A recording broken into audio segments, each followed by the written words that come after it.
Hello, continue करते हैं शासकों के नाम। तो सबसे पहला क्या था हमारा कलिंग राज। तो इसको स्टार्ट करने से पहले अगर वीडियो अच्छी लग रही हो तो लाइक करें, शेयर करें एंड सब्सक्राइब करना ना भूलें ताकि आने वाली वीडियोस की नोटिफिकेशन आपको मिल सके। कलिंग राज, इनका शासनकाल कब से कब तक है? तो इनका शासन है 1000 से 1020 तक। संस्थापक है कलचुरी वंश के संस्थापक। कलिंग राज छत्तीसगढ़ में कलचुरियों के प्रथम शासक थे। राजधानी क्या थी इनकी? तुम्माड़। कलचुरियों की प्रथम और आरंभिक राजधानी। पिता त्रिपुरी के शासक कोकल्य देव द्वितीय के 18 पुत्रों में से एक था। जानकारी का स्रोत कहाँ से मिलता? अमोदा ताम्रपत्र। पृथ्वीदेव प्रथम रतनपुर शिलालेख। जाजल्य देव प्रथम। इस शिलालेख में उल्लेखित व कलिंग राज शत्रुओं की स्त्रियों के आंखों से बहते हुए जल से पुष्ट हुआ प्रताप का वृक्ष था।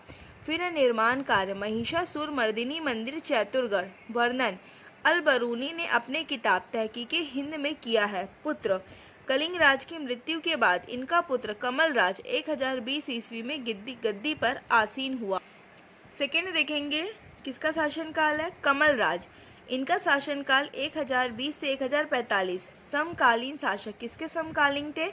तो गांगे देव त्रिपुरी कलचुरी।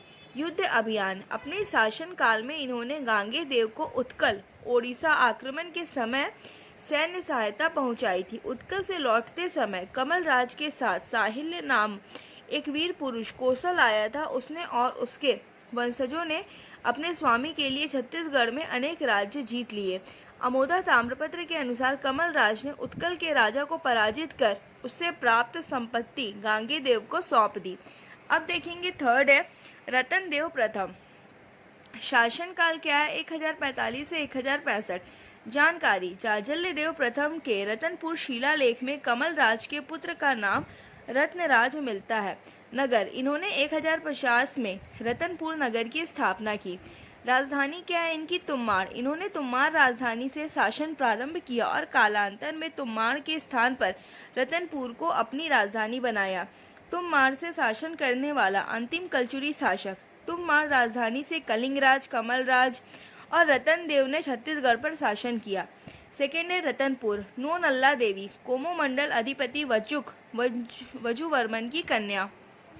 फिर निर्माण का कार्य महामाया मंदिर। क्या क्या बनवाया था इन्होंने? महामाया मंदिर कहाँ पे? रतनपुर में 11वीं शताब्दी में। फिर महिषासुर मर्दिनी मंदिर कहाँ पे बनवाया? लाफागढ़ में। रत्नेश्वर शिव मंदिर तुम्माड़ में। वंकेश्वर शिव मंदिर तुम्माड़। नोट, पृथ्वी देव प्रथम वंकेश्वर महादेव का परम भक्त था। इस कारण उन्होंने तुम्माड़ के वंकेश्वर मंदिर में चतुष्किका 4 खंभों वाला मंडप का निर्माण कराया था। तालाब, इनके शासनकाल में अनेक तालाब बनाए गए जिसके कारण रतनपुर क्षेत्र तालाबों की नगरी नाम से प्रसिद्ध हुआ और लोग धन धान्य से परिपूर्ण हुए, जिसका यश चारों ओर फैला, जिससे रतनपुर को कुबेरपुर की संज्ञा दी गई। क्या संज्ञा दी गई? रतनपुर को कुबेरपुर की संज्ञा।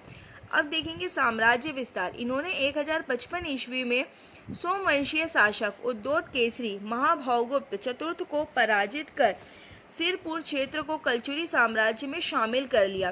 कोमोमंडल अधिपति वजुवर्मन की कन्या नो नल्ला से विवाह किया तथा उनके कोई उत्तराधिकारी नहीं होने के कारण उत्तर पूर्व बिलासपुर अर्थात पेंड्रा क्षेत्र रतन देव को प्राप्त हुआ।